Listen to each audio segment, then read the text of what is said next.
Welcome to the Birth Journeys podcast. I'm your host, Kelly Hoff, BSN RN. I am a wife, a mother of two, and a nurse specializing in the care of women and newborns. In this podcast, we will share powerful journeys of birth givers with the goals of lifting the veil on the birth experience, healing through sharing, and beginning an open conversation to strengthen trust and promote transparency between birthing people and healthcare providers. Hello. Today I have with me Lynn Schulte. Lynn is a pelvic health physical therapist for over 30 years, and she is the principal instructor and founder of the Institute for Birth Healing. She has successfully healed thousands of women from all the issues women experience after birth, and is now teaching courses to body workers to help them do the same. She found a common birth pattern that shows up in the pelvis after birth, and knows how to effectively release these patterns. Knowing we are more than just our bodies, Lynn works on all levels, physically, energetically, and spiritually, with women to help them access their full potential. She also teaches body workers how to work with energy of the body and how to access and use your intuition in your bodywork sessions. She offers a certification process to help birth professionals become birth healing practitioners. Lynn holds a Bachelor of Science in Physical Therapy from St. Louis University in St. Louis, Missouri. Lynn, welcome, and thank you so much for joining me. Thank you so much for having me, Kelly. I love any opportunity I get to talk and share what I know. I'm really excited because I remember being very challenged after my births and trying to figure out what was going on with my pelvic floor. And I'm excited to learn about these patterns that you've picked up on and how we can work through them. Yeah. It's super important, and not a lot of people are talking about this. So that's why I'm so passionate about getting this idea and these ideas out into the world because it helps moms so much more in their recovery after birth. Oh, yeah. Yeah. Nobody wants their pelvic floor hanging out their body. Right. And there's a reason it is. So Can you tell me a little bit about how you got into this? Yeah, well, I know you do birth stories on your podcast. And my birth stories, everybody asks me, well, did you get into this because your birth story was really bad? And it was like, no, I actually had really beautiful births, 7 and 8 hours of labor. And I actually, after the first birth, I was so lit on fire after the baby came out that I was like, I have to do this. I have to work in the birth field. And I don't know. Do I need to become a midwife or a OB or a labor nurse? Or what do I need to do to work in this arena? Because it just lit a fire in me. And then I went back to taking care of baby and raising family. And I was doing women's health physical therapy at the time. But I really didn't get into working with the pregnant and postpartum population until about 10 years later, when I moved from Seattle to Boulder, Colorado. I had to start my practice all over again. And that's when I was just seeing postpartum women. And what was unique about that is that most pelvic health therapists, they see a variety of clients. And so for me, when I was just starting out, I was only seeing postpartum women. That was the only thing that was coming into my clinic. And that is what allowed me to find these patterns in the body, because everybody laying on my table would have the same rotation of their pelvis to the same direction. And I just got curious with them, like, what's causing this rotation? And I realized that it was the movement of the sacrum and what was happening in birth. And then I just started palpating the pelvis and the pelvic bones. And I was surprised to find that our sit bone, the bones that you sit on, are called our ischial tuberosities. And one was more splayed out to the side than the other. And I'm like, doesn't the baby come right in the midline? Why am I finding it like that? In my brain, I'm like, babies come out in the midline and the pelvis opens up in the middle and the baby comes out, right? Well, that wasn't what I was finding in my mom's pelvises. And I kept finding right side ischium splayed. And then I found that the sacrum was way back from where it should be.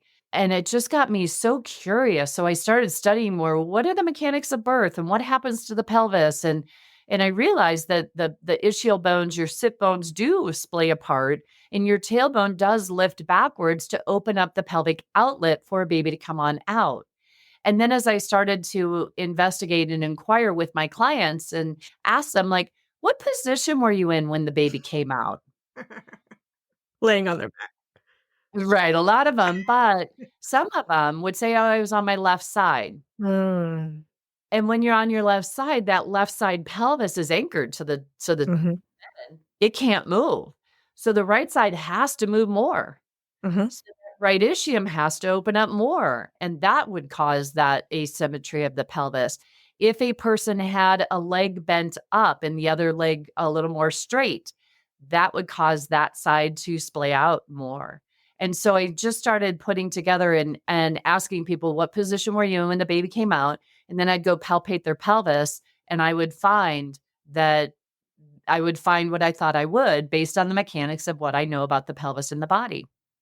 And so I've figured out how to release those patterns and how to get the bones back to their original position after birth. And moms were getting out of pain in one session. And they'd been seeing chiropractors and massage therapists for months, and their pain was just lingering. And this all started in 2009-10. So then I was finding all these patterns and learning all this stuff about the postpartum body. And I started putting on YouTube all these, ideas and patterns that I was finding in the body. And I started getting emails from women all over the world saying, oh my gosh, I have exactly what you're talking about. Do you know someone who could help me? And I was like, well, you could try a pelvic floor physical therapist, but they don't know what I know because I learned this all on my own. And then I just realized it's like, gosh, I'm having such great success with what I know and what I'm doing in the postpartum with the postpartum body. I need to start teaching this. And Mhm. so I started in 2016 is when I founded the Institute for Birth Healing. And I've been traveling the world teaching other practitioners, other body workers how to support pregnancy, how to support the body to prepare it for labor, and then how to recover it afterwards. And it has been my joy to know that my students get the same results that I do. And it's so fun for me to hear my students reach out to me after a class and say, oh my gosh, all these clients that weren't really progressing, I started doing the techniques you taught me, and now they're all getting so much better, so much faster. And Wow. it's yeah, it's so cool. And so one of the things, we were talking about that ischial splay, that sacrum lifting backwards. Sometimes both ischiums splay apart when the baby Mhm. comes out, and the body can get stuck like that. So what I'm recognizing is that the pelvic bones don't always go back to their original position after a baby comes out. Mhm. There are ways for us to help the body to bring those bones back together again. And this is something I just wish everybody after birth would do. There's an exercise I have on YouTube. It's called How to Close the Bones it's How to Close the Bones After Birth, the pelvic bones after birth. And you just do a resistance of your knees together and then resistance of the knees apart. So Ah. it's super easy. You don't want to create any pain. If there's pain, there's a greater Mhm. dysfunction going on that they need support. But Mhm. if you could, just after a baby comes on out and after mom and baby settle a little bit, even the next day, just have them, they're laying on their back, bend their knees up, just put your one fist between their knees and have them squeeze for 10 seconds as hard as they can without creating Mhm. pain. Have them relax, put two fists between them, and then put your forearm between the knees. And then have them put their knees together and you resist them trying to push their knees apart for 10 seconds, and then Mhm. bring the shoulder width apart and have them resist, but you don't let their legs move. And then you bring them out even further and you again have them push apart and you hold them there so that they don't move. And that uses the leg muscles to help bring those bones back into a more midline position. And that can help women's pelvic floor muscles be able to respond better. It just sets them up onto a path of greater success more quickly after Mhm. birth if we can get those bones back together again. And if this can be done immediately after birth, then the bones aren't stuck in this open birthing pattern for however long it is. And Mhm. like the body then doesn't have tissue memory. It goes right back Mhm. where it remembered it was initially. And Mhm. so the pelvic bones being in what I coined the open birthing pattern can create a lot of different issues for us. It can cause our pelvic floor muscles attached to all those bones. So the pelvic floor muscles are on stretch. They're lengthened. Mm-hmm. They're not strong when they're lengthened. And bringing the bones back to a more midline position helps to shorten those muscles so they're able to function better. When the pelvic floor muscles are on stretch, the vaginal opening it should be a circle. But when the muscles are on stretch, then it's more of an oval side to side. And that penetration, insertional pain with penetration with intercourse. You just put bones together, then those muscles can relax and they can open to allow insertion to happen with intercourse. A lot of women complain of heaviness vaginally after birth. That heaviness could be either two issues. They could be dealing with a prolapse, and a prolapse is where the pelvic organs hang down lower than they should be. And the sooner you could get support with that, the better for your body. If you are dealing with prolapse or this heaviness, usually a prolapse, the heaviness will get worse by the end of the day. That is a telltale sign that you're dealing with prolapse. If you have heaviness that is the same when you wake up and when you go to bed at night, that's typically more of this open birthing pattern issue. Pelvic floor muscles are hanging on for dear life, trying to keep your bones together. And so they're working overly hard, and that can create a lot of heaviness feeling in that area. So if you can do that exercise to bring your bones together again, that can put the muscles on a more slack position. They don't have to work so hard, and that heaviness goes right away. So that's fascinating. Are you pregnant and planning a hospital birth? You don't need a birth plan. You need a birth vision. In my opinion, birth plans set you up for failure. Yep, I said it. Hear me out before you turn off this podcast. You may think that by downloading a generic birth plan, it means you're in control. The truth is, it's not that simple. No one can control exactly how their birth will go. There are way too many variables. What every pregnant person wants is to walk into the hospital pregnant and to walk out with a healthy newborn in their arms. The journey in between is the murky part. It's hard to know what issues might come up that need to be addressed. If you focus your energy on a birth vision rather than giving your power to a birth plan, you can empower yourself to make the best choices for you and your baby. That's why you need to get into my Empowered Hospital Birth program. As a labor nurse and mindset coach, I can help guide you through the process of maintaining the calm autonomy that will help you achieve the birth vision you desire.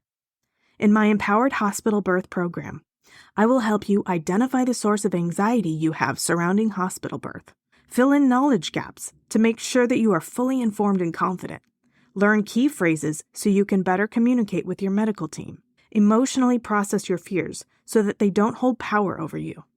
Go to kellyhoff.com/empowered to book a free 30-minute private birth vision call, where we will identify your top fears and must-haves and gain clarity on exactly how you want to feel in the birth space. That's kellyhoff.com/empowered. I'm honored to be a part of your birth journey. it's so I feel like I need to lay down and do those exercises right now. Yes, a lot of women do. And again, if we could just have everybody who, has a baby vaginally, just bring their bones together. And that's where, pelvic floor PTs, if they know and really understand and know how to work with the pelvic bones, they're way more effective with the pelvic floor work, because the bones are the housing for the pelvic floor muscles. And if the bones are not in a proper position, it just makes it a lot harder for the muscles to be able to work there. And so one of the things that causes this open birthing pattern is when we're in birth can be a very, very challenging experience, as you, I'm sure, have witnessed, right? And sometimes it can be traumatic for the person. And when trauma is involved, the body's responses are fight, flight, or freeze. Well, when we're in birth, we can't fight it. That baby's got to come out somehow. We can't flight from it. We can't run away from it. And so freeze is the most common response in birth. And what's helpful, if you are doing these exercises to close the bones and they keep opening up, or you don't feel like this exercise is effective, then that could be a sign that there is a trauma response in your body, and you need to address that first. And Mhm. so working with someone who works with trauma, either a trauma therapist or someone who does somatic experiencing, somato-emotional release work, any of the practitioners that I've trained that have done my advanced work or my birth healing intensive program, they know how to work with that response in the body to help release it. And to me, when I sense into this, it's like the pelvis is holding its breath, like, Mhm. and it hasn't exhaled. And so we need to help it to exhale and know that it's not stuck in that moment in time, because that's truly what happens during trauma, is that a part of our body is stuck in that moment in time when the birth Mhm. happened, when it got to be too much, when it was overwhelming to the system. That's the trauma response in the body. And a part of us gets stuck there and the rest of us continues to live on. And the body keeps going back to that moment in time. And you'll notice that with your thoughts or your memories. And you'll always go back to the same moment in time in your birth. Mhm. And that's your mind's way of helping you to realize where you're stuck, where you need support. And so there's all different kinds of ways that you can work with that. And I can help people do that over Zoom sessions, no matter where Oh, you that's are, amazing. and we can help heal that and get that energy flowing again and helping your body to relax again after the birth. And so just know that, and another sign is if anyone's had a cesarean birth and you Mhm. can't touch the scar is another sign of trauma. Or when you talk about your birth, you tear up about it. That Mhm. emotional response is a sign that there's a traumatic response in your body still. And so I think it's just important to help people to understand why they are the way they are and why they, think about their birth and they get weepy or teary or angry or whatever the emotion is. And that's a response in your body, and it's your body's just wanting support and needing Mhm. support. So know that there is support out there to help heal. And no matter what you're dealing with, there's always healing that can happen no matter how long it's been since you've given birth, whether it's 2 days or 20 years. The body can always heal. And so I Mhm. just want women to know that and understand that their bodies, there's only a couple of things that happen during birth that aren't reversible. And their prolapse can be one of them, but there's different stages of prolapse. And that what I find after birth is that after pushing a baby out vaginally, the bladder gets smushed off to a side. The cervix can be a little bit lower than it should be. But if we can help get the bladder back into place and we get the cervix to release some of the tension in the cervical ligaments, the uterine ligaments that support it, sometimes we can help get that uterus back into a more optimal position in there. And so a prolapse isn't a true prolapse. It's more of just an organ being out of place a little bit. So Mhm. that's on the more mild side. If you open your labia and you have a bulge right at your opening, that's Mhm. more a true prolapse. And we need to really get a good understanding of what is creating the prolapse. Is there a defect? Did a muscle kind of tear away from its attachment point? Did a ligament or a tendon, rupture? And so it doesn't have the support system that it needs. And what's really important for women to know is that pessary use more immediately after birth can be super, super healing to the area. And so there is some research showing that if pessary use can help heal the tissues in that area. And so we want to get those tissues supported as quickly as possible after birth if there is a sign of prolapse. And so doing so can help actually the tissues, it can support healing. And we just don't know if it'll be complete healing where you won't have a prolapse anymore, or if it'll just support it, but you still have issues with the organs not staying in their more upright position. They're more in a saggy downward position in their body. And so prolapse is one of the issues that we just can't, there's no good surgical option, no good surgical repair that can happen. And pessary is your best option for supporting those organs. The only other issue that can happen during birth is, and we really want to try to avoid this, is complete disruption of the symphysis pubis joint. So that's your Mhm. pubis bone in the front. Mhm. And that usually happens when baby's not in the best position coming through the pelvis. And so baby gets stuck and the larger part of baby's head is coming through that pelvis. and then you hear a loud pop, and that can be a complete disruption of the ligaments that hold those two bones together. If we have complete disruption where there's no ligamentous support to that pubic bone, there's really nothing that we can do other than maybe put a belt on it to try to support you or go have surgery to stabilize that joint again. But if the ligaments have completely ruptured, there's not, healing doesn't really happen to that joint. So you need to find a way to stabilize it best you can. So those are things that we would love to avoid happening. And really that happens by us preparing our bodies for birth better and making sure that baby's in a good position and baby's head is down, but not just down, but right in the middle, going into the midline of the pelvis, the inlet of the pelvis, and not heading off into a hip or, and baby not being on one side of the belly all the time. Baby and have both sides of the belly and there needs to be even movement of that uterus side to side. That tells us that we've got even uterine ligaments in there. And when we have tension or tightness, baby goes where there's space. So if baby's only hanging out on one side, it's because that's where there's space. And we need to create more balanced, even space in that abdominal area for baby to get into the best position to enter into the pelvis. And the other thing that we need to really focus in on for better births is to make sure that our pelvic floor muscles have nice, even, springy tone. And springy tone that can lengthen when you go to push.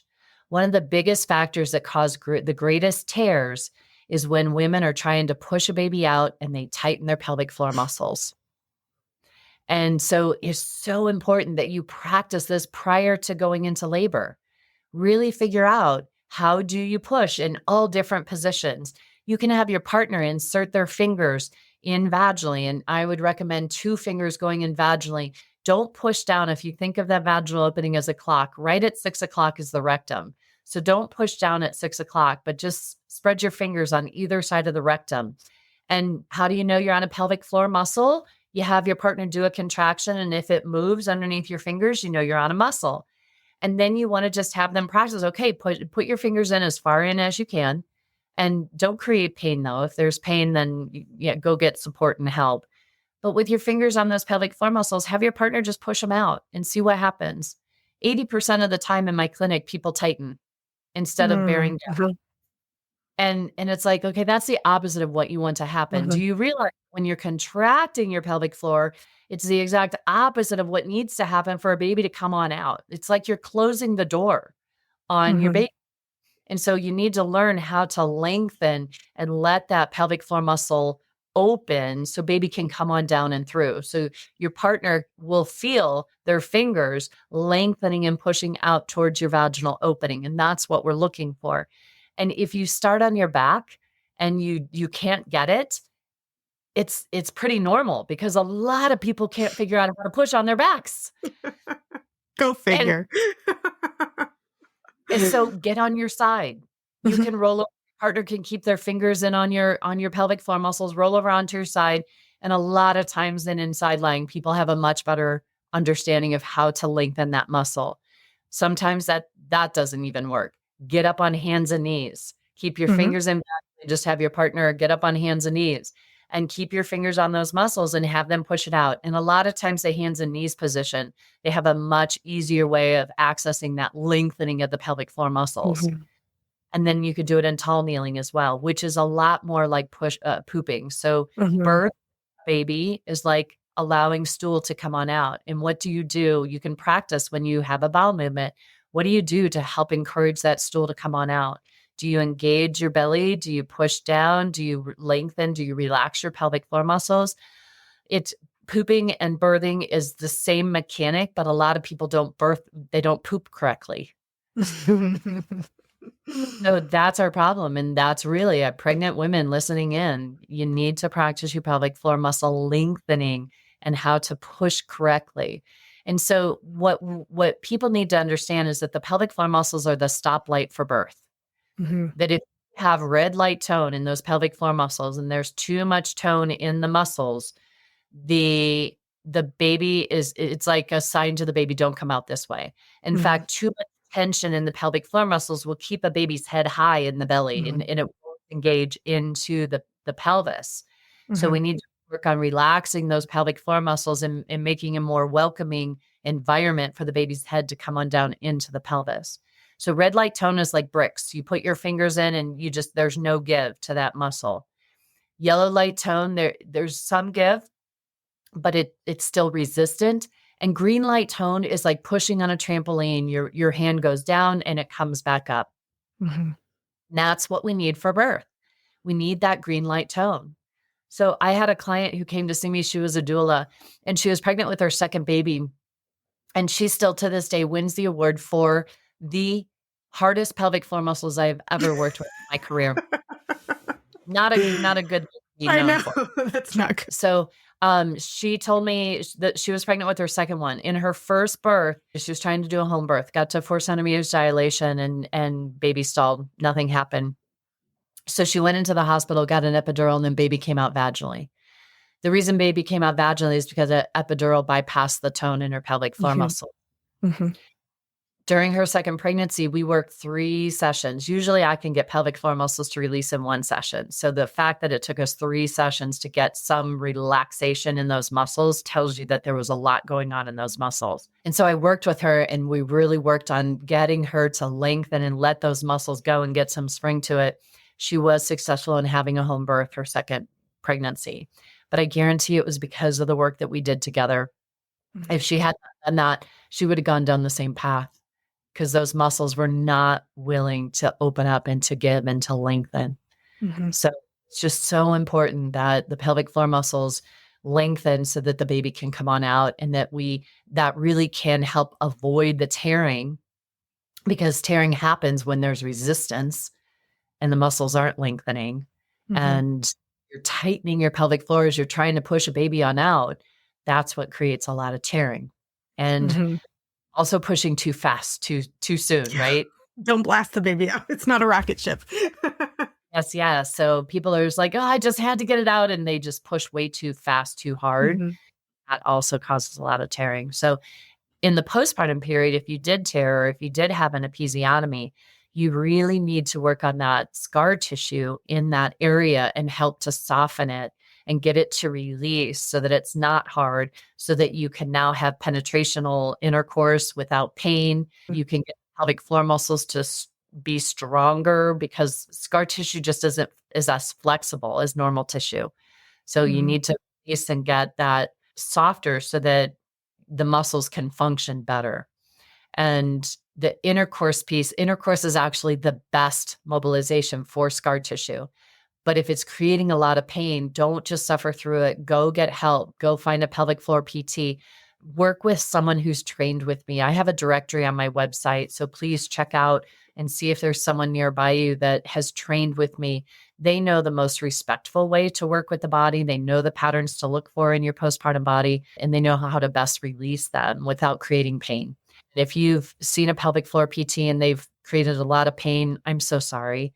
That should not be a thing. And they just don't know any differently. And so I'm really change the way pelvic floor PT is delivered so that it's more respectful to our clients, because we shouldn't be creating pain in this area, especially. So there's so much that it goes on in the postpartum body that you need support after birth. I really, really wish that every single person who's had a baby would be seen by one of my practitioners who's taken my postpartum course. So they know how to look for all the patterns in your body. They know how to help support you in your healing the quickest way possible.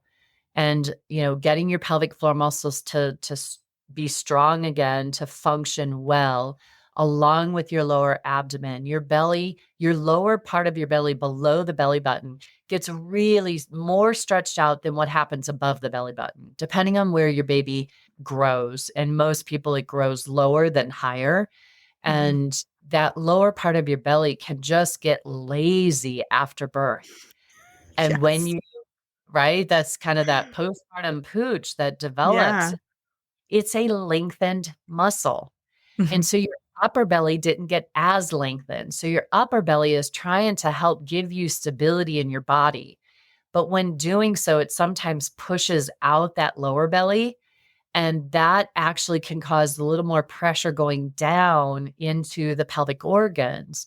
And that can create leakage during stress incontinence, when you laugh, cough, sneeze, or exercise.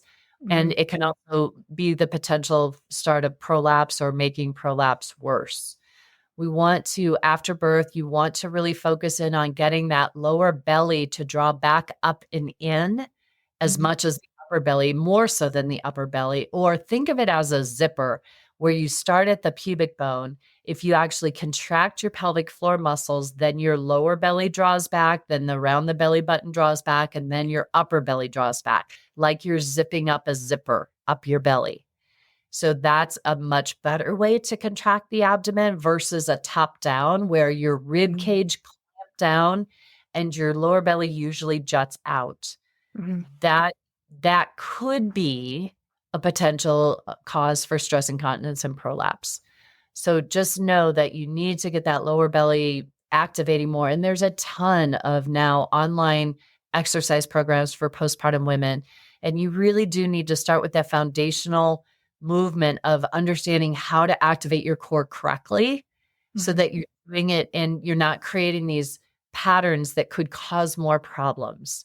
And a lot of women are just want to jump right back into what they were doing before they got pregnant, and your body's not ready for it. It really does need this foundational strengthening to help you to make sure that your core is supporting your pelvic organs. It's supporting your pelvis and your back.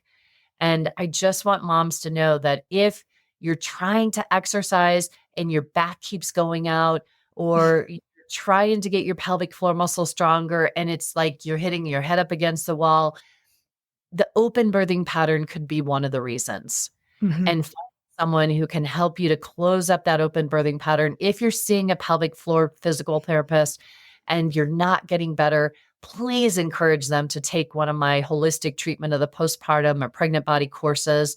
They'll have much better skills to help support you and getting you to heal. And it truly is my goal and my dream to have a certified birth healing practitioner in every city in the world so that moms can really get the care and the support that they need after birth.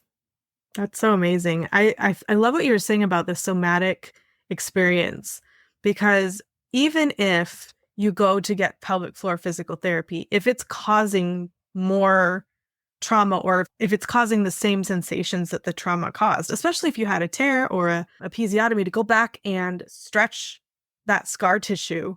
I'm just thinking about when I went to pelvic floor physical therapy. I was like, let's not stretch the scar tissue anymore. It was just intense. I love your approach of trying to get those muscles trained and get your bones back together. Because the more I learn about how to get the baby through the pelvis, like we all took spinning babies at the hospitals that I work at, and just understanding how to move and how the pelvic bones articulate and all of that stuff to get the baby through the body. When we're doing it correctly, yes, we are pushing on our side, which, yes, if you are pushing in a atmosphere with gravity, you're gonna have some bones that are locked in place unless you're standing up or squatting. Yep. But if you have an epidural, that's probably not going to be possible. Even if you're on your hands and knees, you're locking something, there's something's going to be locked, and maybe your sacrum's going to lift, or the front part of your pelvis. Yeah. The hands and knees position is actually the best position for birth, because the pelvis is open. There's not any pressure on any of the bones that need to open. Hands and knees is one of my favorite, and one of the positions that I don't find as much issues in the pelvis.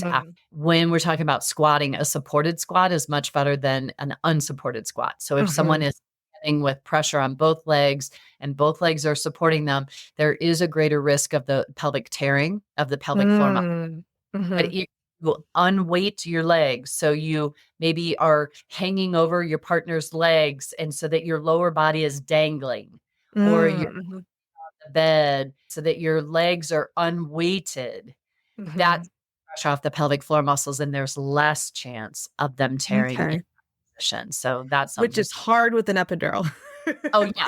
And with an epidural. Yeah, we have squat bars and we can lower the bed and we can do all sorts of stuff. But I think we would still, for the most part, have some weight on the legs. We Right. really don't push that way very often. I think the only time in my career that I can remember actually delivering a baby in the squat position, it was a mom that came in without an epidural and just basically dropped her baby. She was like, I have to do it this way. And I was like, okay. Yep. Yeah. So, That's awesome, yeah. right? That her body chose a way to do it, and that's really what should be happening. Exactly. I think in our society, we're afraid of pain. As a generalization, right? Mhm. Anytime we have pain in the body, our first instinct is let's get rid of it. Mhm. And birth is intense. There's a lot of Mhm. intent to what is happening in birth. And I think the intense pain, contraction, expansion, whatever you want to call it, Mhm. is so intense, but yet people pathologize that Yeah. and think that pain equals bad. But in birth, pain just means that things are opening that have never opened in that way before. Mhm. If you can understand that this is painful, but it's an okay pain. It's not a detrimental pain. It doesn't mean that something's wrong. If we can embrace that and work through that, then I tend to see in my practice that women who get epidurals don't have as many traumatic responses in the body than women who don't. However, I do feel that it's a different pathway for a baby when a mom Mhm. gets an epidural. And so I would just recommend, I tell my mamas, all my pregnant mamas, like, your main goal is not to suffer. Suffering is not the goal here. So if you are suffering, you need to get whatever you need to not suffer anymore. Mhm. That's an epidural. That's an epidural. You give in to that. It's okay. But no matter what you do, whatever's happening in labor, talk to your baby and let your baby know what's going on, because that baby is a very conscious being and it is Mhm. taking everything that is happening during that birth process. And so when you get an epidural, the baby feels like you go away. You do. Oh, that's interesting. You disconnect. He's no longer connected to your body because you're not connected to your body. Yeah, you're not moving in response to anything anymore. Wow. That's like my mind is just blown. I hadn't thought of that ever. And a lot of people don't. Mhm. And so there's pros and cons to everything. Right. And we need to just understand, what are we choosing here? And Mhm. if it's an epidural, that's fine. Just let the baby know, hey, baby, it's going to feel like I'm going away, but Mhm. I'm not. I'm right here. I'm going to be talking you through it, but it's going to feel like I'm gone. Just know that I'm Mhm. still, we're doing this process together. Mhm. And then if you end up having to need a C-section, then you're just like, okay, babe, we got to do this now. This is what's going to happen. We're going into surgery and we got to get you out now. And so just talk to baby, let baby know. And Mhm. it's thing, especially in cesareans. I was able to witness a cesarean birth, and they immediately took baby off to the warmer, and baby was just so upset. And I just went to dad, like, Dad, go put your hand on and go talk to your baby. And as soon as he did, that baby just calmed down, because it's like, what the hell just happened to me? Mhm. And it's like, where am I? Who are these people? And what's going on? Like, think about that. Your baby is a very conscious being. And that's why babies can be so fussy afterwards, because it was a hell of a process for them. Right. They're trying to talk about it. They are. They are. And so if you could just listen and let them just, cry and let them express, just understand that that's what they're doing, it can help them settle more after the birth as well. So Yeah. everybody's involved in that birth process, who's ever in that room. Your partner can be traumatized just as much as you are, Oh, and yeah. even more, because Mhm. there's nothing they can do and you're in pain. There's the worst thing in the world for a man to feel, especially a man, because Mhm. men try to fix things, save things, help you. And for you to be in that much pain and there's nothing for them to do, that's a traumatic experience for them. Yeah, especially if they're the ones that caused that pain. Right? They I do put not. that baby there. It's a big event. It's a big event, and It it is. does take it on the body. And I just want people to understand that another issue I find is, this one isn't as common, but it's a huge issue. And that is difficulty taking a deep breath. And what happens is that when you're pregnant, that baby is taking up so much space. And depending on what that baby chose to push against as it was growing, if it's pushing, your liver is on the right side of your rib cage of your body and stomach's on the other side. And baby can use that liver kind of as a punching bag or kicking bag. And it can push up into, and it can really bruise your ribs but Yeah. that liver is intimately connected to your diaphragm, especially for our shorter waisted mamas. They will arch their rib cage up in the front to make more room for baby. Well, that tightens the rib cage in the back. And so now the rib cage in the back can't expand out like it needs to. Mm. Put your hands on either side of your rib cage. So your thumbs are in the back and your fingers are in the front. You want to take a deep breath in and allow your rib cage to expand out to the side. And your thumb should move just as much as your fingers do. If you find that your fingers are the only thing moving, you need to make sure that you can start trying to breathe more into the back part of your rib cage. If you just fold yourself over onto an exercise ball or put a pillow on your lap and just fold over on top of it and then just breathe into the back part of your rib cage and just get that moving more, that can help.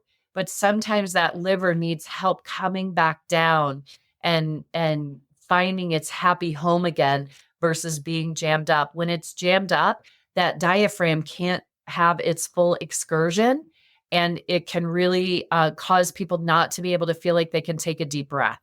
And I've had women fly in from several different states with this issue because they go to a doctor and the MRI's clear, the CAT scan's clear. The doctors are like, yeah, I don't know why you What are they can't. going to find? It's a restriction in mobility of the Right. diaphragm. They don't know how to work with that. And Yeah. sometimes restriction is coming from the organs itself. So the liver and the stomach need to find their way back down into the abdomen to take the pressure off of the diaphragm for it to be able to function well. I had a mom who carried twins, and one twin was horizontal across her upper rib cage. So the baby just kind of like stuck right underneath her rib cage there. And for 2 years, she could not take a deep breath. And she came to see me, and in one session, she was able to take a deep breath again. And I ran into her the next day and she goes, oh my gosh, I cannot believe I'm not hyperventilating because I can finally breathe normally in the first time in 2 years. I mean, if you think about it, like, here's what I love being sarcastic about allopathic medicine. Like, me as a nurse in the allopathic medical field, coming from a family of a surgeon and nurses, if there were a patient that had a tumor taking up their whole body, right? Their whole abdomen, pushing up on their liver and on their organs and everything, and that tumor was removed and that patient still had problems breathing, I am 100% sure that any doctor would say, oh yeah, it was that stupid tumor. Yeah, you got to let your body like reshift. But pregnancy? No, that's a normal condition. It can't cause the same thing. Right? You're spot on. You're spot on, Kelly. Spot on. Yeah. And that's not the same. Right. And I just, this idea of like even scar tissue, like what's super crazy, and you see this all the time in the hospital, if someone has a total knee replacement or a total hip replacement, they get physical therapy twice a day for however long they're in the hospital. And then they get home health while they continue to heal, and they go to outpatient therapy. And even if they get gallbladder surgery, they have physical therapy to come to help them to recover. Very rarely in a lot of hospitals across the country do they have any physical therapy or occupational therapy support for anyone who's had a C-section. A C-section is major abdominal surgery. Yeah. And here's the problem is that you are in this electric bed with guardrails, handrails on each side. And so you can put the bed up and you sit in a bed at a 45-degree angle all day long while that scar tissue is healing. You maybe only lay it down flat to go to bed at night. But then when you go to roll over, you use the handrails and you've got that to help push you up. And then they discharge you and you have to go figure out how to do that all on your own at home. Good luck. And handrails. With a baby. With a baby. And learn to breastfeed. Yeah. It's absolutely asinine that there is zero care for the pregnant and postpartum person in a hospital after giving birth. Yeah. Well, I mean, even now they're do pre-physical therapy. They're making people go in before their surgeries to get physical therapy. We don't do that with pregnant people. And that's the biggest change that your body can have. Absolutely, 200%.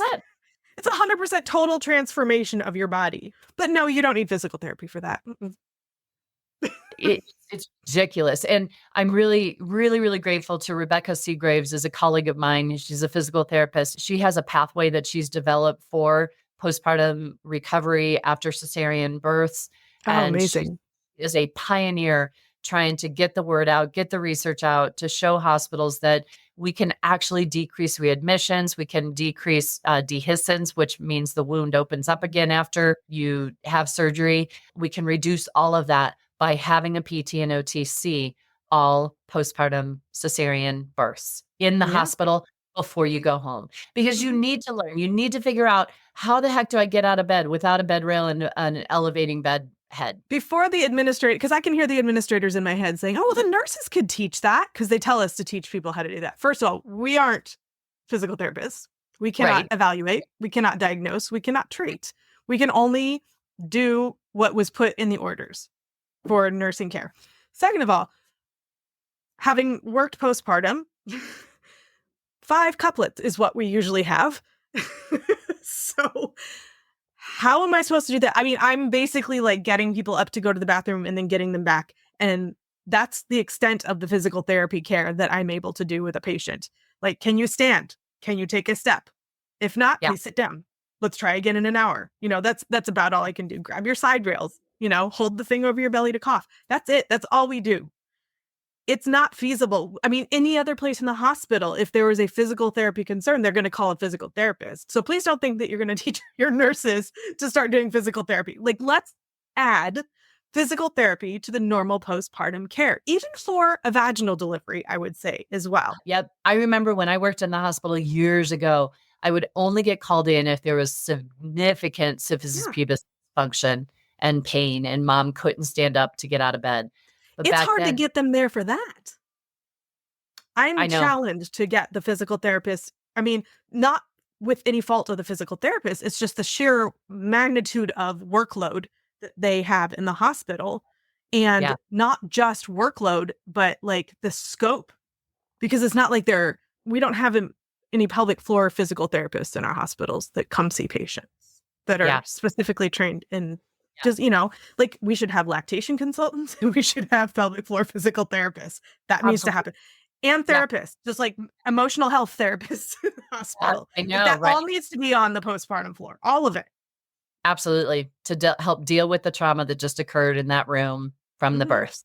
I totally agree. And until we take this seriously, it really does take champions in each hospital. And those champions, so if you have to find the PTs and OTs that are willing to start a program to see these mamas, to know what to do with these mamas. And then you need to find the OBs, a champion in the OB realm, to start that process. And like I said, I'm super grateful. Rebecca Seagraves is doing a great job trying to get the word out. But until we find those champions in each hospital, that level of care is not happening. And so moms, you need to do the best job you can in trying to educate yourself. And please, a lot of moms go, well, I'm not going to have a C-section, so I don't need to worry about that. But I have to tell you, if that's one of your greatest fears, what I know in my clinic and what I hear all the time from my clients is that their biggest fear that they did not address is what ends up happening in the birth. Exactly.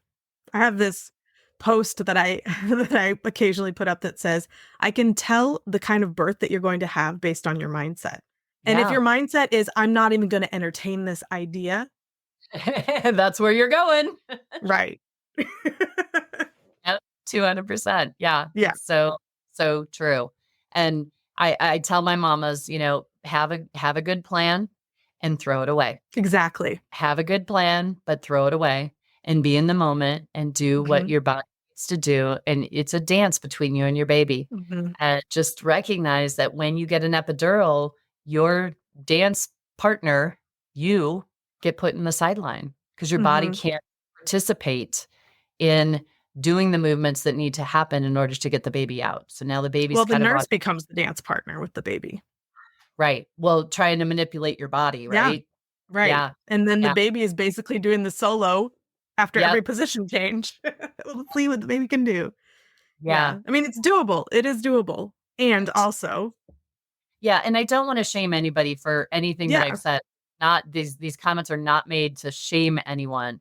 I just Mhm, want you to know the reality of what happened mhm, and make informed decisions with mhm, what needs to happen. Like I said, you're not meant to suffer, so don't suffer.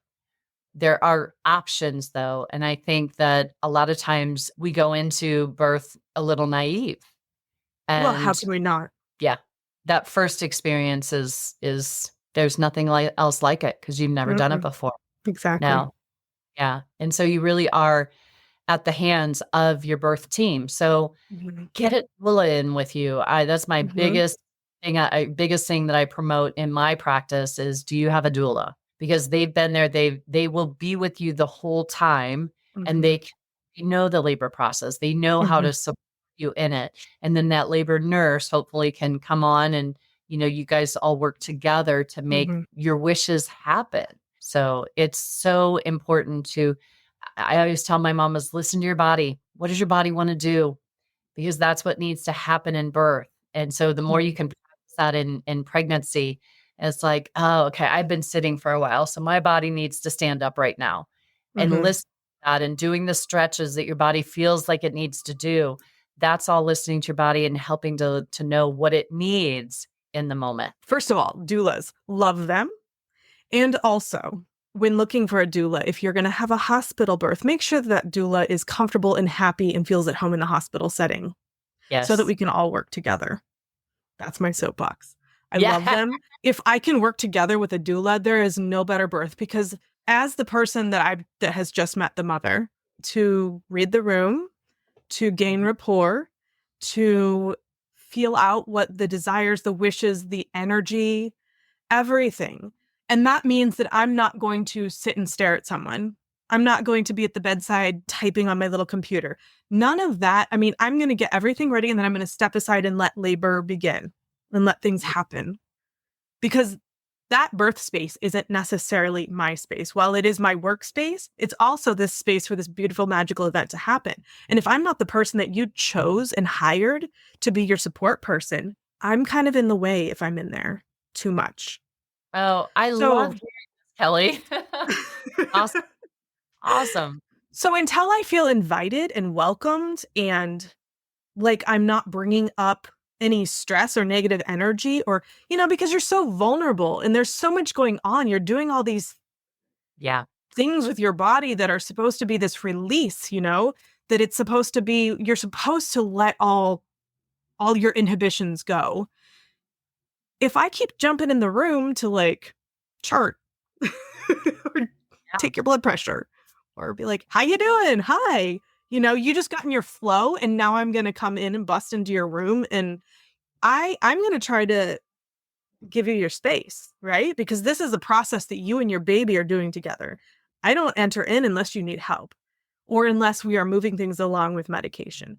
So if you have someone that you have built rapport with, that you trust, that knows what you want from your birth because you worked together and that you trust to be able to do that birth process, that dance of labor together, I don't want to get in the way of that. And if you need medical intervention, I don't want that person getting in the way of helping you and your baby. So this is how we work together. And I love having a doula that understands that. The Yeah. other thing that keeps coming up for me, I notice when we get to the point where the baby is coming through the pelvis, there's a change that happens to the shape of the bottom, like the mother's bottom. You can see like the sacrum lifting. Yes. Yes. And can you talk to, because that doesn't always go back. No, it doesn't. That Tell me more. that is called sacral flexion. Okay. So the sacrum, where the tailbone lifts backwards, goes into sacral flexion. That's what helps open up the outlet for the baby to come on out. And yeah, the sacrum can get stuck there. and the pelvic floor muscles are on stretch, there is a ligament from the tip of your tailbone that goes, it's the anococcygeal raphe that goes from the tip of your tailbone to your sphincter muscle of your anus. And I know, Kelly, you have seen a lot of tension around that anal sphincter muscle. And I always find knots in the pelvic floor muscle, in that anal sphincter muscle itself. And if you have a grade 3 or grade 4 tear, that goes into that sphincter muscle. And so along with the scar tissue and the knots, that sphincter muscle can be held open. And it can put strain on that sphincter muscle to open it up. And so we need to help get that sacrum back to its normal position so the tailbone comes more forward. That takes the strain off of that so that the anal sphincter muscle can function better. Some of the signs people have when that anus is held open is that they feel like they have an incomplete emptying of their bowel, or when they go to wipe, they constantly have to wipe, and they're never clean because that sphincter never closed off the stool and it's held open. So there's constantly stool there. And so seeing a pelvic floor PT, someone that's trained with me would be ideal because they know how to get that sacrum out of flexion. They know how to work with that EAS to the sphincter muscle to get rid of the knots in there and to help it to close back down if it can. And so it's so important. So when that sacrum is stuck in flexion, mom's biggest complaint is that they can't lay on a hard surface on their back. If you think about it, so this, the sacrum is now here. So when to lay on a surface, it's the sacrum is poking harder into the floor and it's not coming forward. So if this sacrum's in its normal position, it doesn't have that much pressure. There's more spread in the pelvis area where the pressure is when you lay on the ground.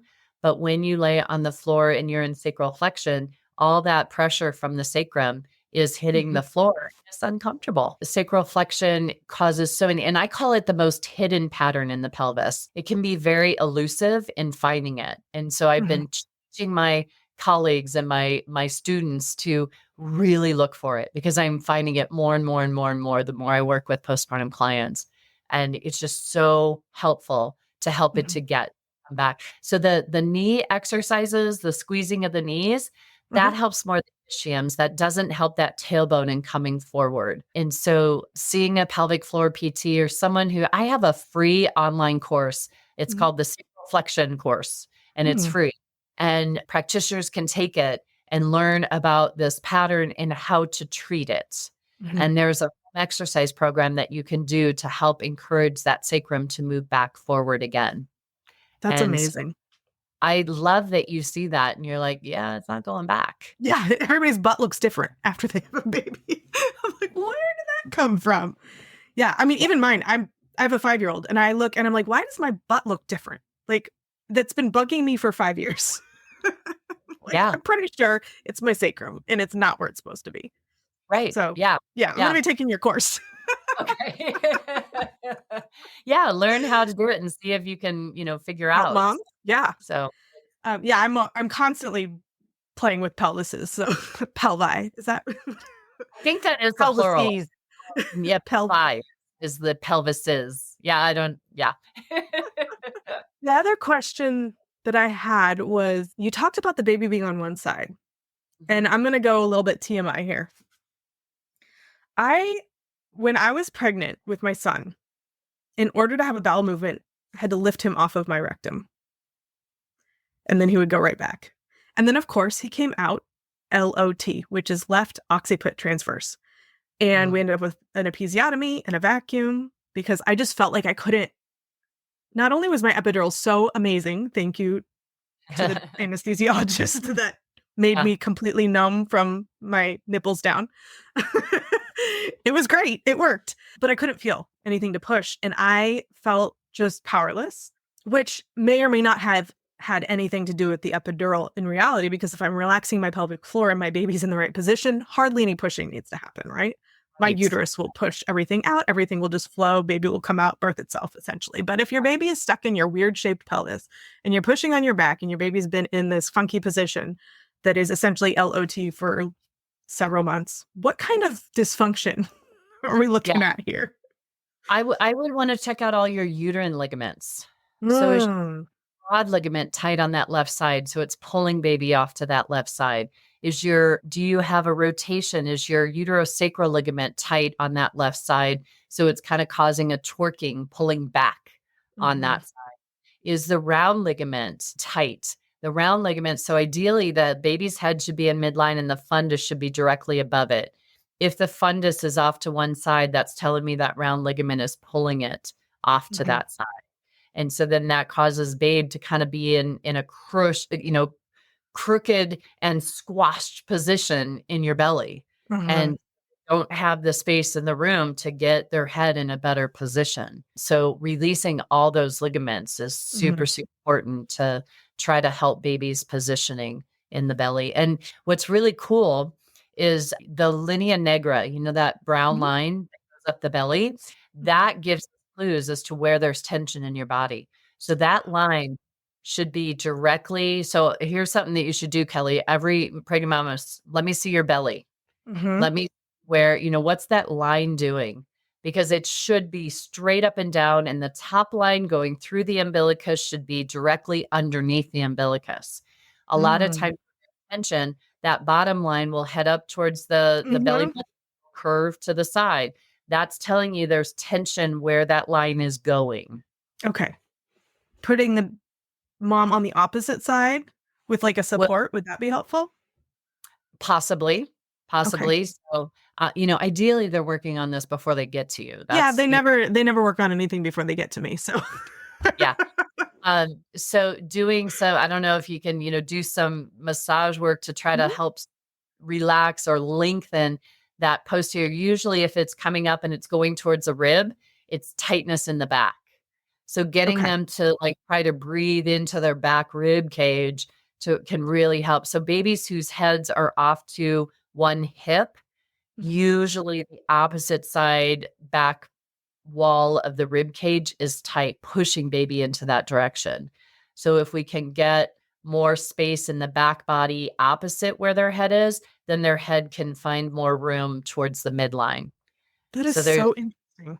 yeah, there's just so I would encourage you to follow Gabrielle Brennan.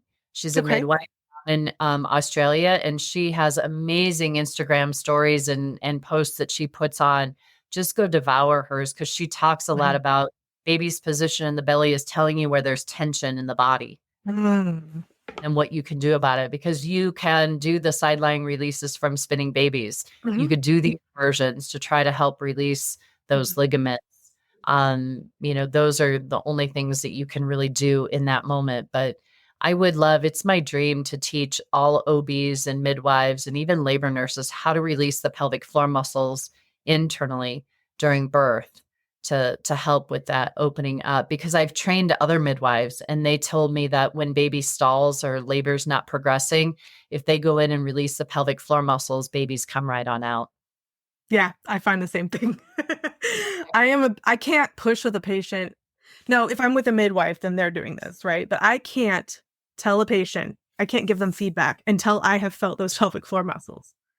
And if I Yeah. feel tension there, I'm like, you gotta blow it away. Come on. I had a great teacher. Well, it's the same teacher, but the second time I took spinning babies, she showed us how to lay the mom on the side and push up against the side rails to engage that lower abdominal core, Oh, uh-huh. which it's game changer. It relaxes the pelvic floor and engages those muscles below the belly button, which I was trying to describe to women that had epidurals, because I remember that that's what I engaged when I was able to feel myself pushing. But if you have an epidural that's so dense and you can't feel it, the only thing Yeah. you can do is just the body mechanics in order to subconsciously engage. Like if you're pushing at a right angle with your hands, you can't not, with your knees drawn up, you can't not engage your pelvic or Yeah. your lower abdominal Yeah. muscles and Right. relax your pelvic floor.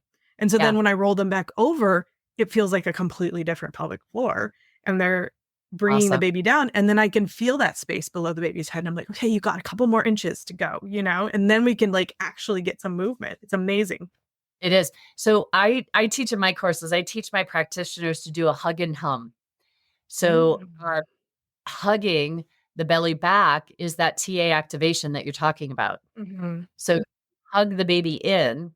And to me, that, like you said earlier, the uterus knows how to push that baby out, whether you're conscious or not.